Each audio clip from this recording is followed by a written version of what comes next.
this is a bookmaking technique called a flip book. Now, I happen to be using a book that has lined paper in it. I like it because it helps me line things up a little bit easier to make sure I'm moving in progression. You could also use a little square sticky pad paper, like those yellow sticky pads, but I don't have any to supply you, so if you want to try it, you can bring in your own. You could also take white paper and cut them into little squares and staple them together.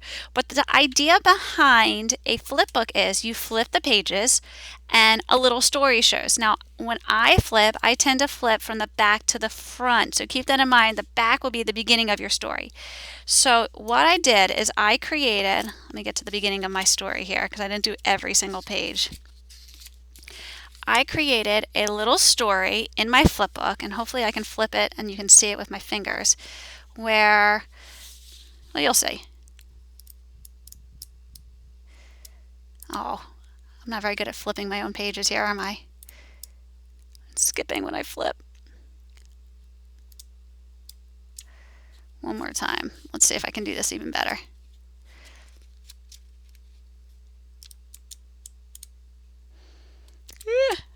I'm not the greatest flipper. We can practice that part. But the idea is every single page you move the pictures on your page just a teeny tiny little bit. And you try, see, I skipped a page. And you try not to change too much at once. And then when you flip it, it puts it together to make a moving image. This is very similar to how they make animations and cartoons on TV and movies, at least back in the old days, prior to technology. But this is a flip book, and every single page just moves just a teeny tiny bit, so that when you flip it, let's see if I can get any better at it, a little story. Oh, my fingers are not working, guys. A little story is told. Okay, that is a flip book.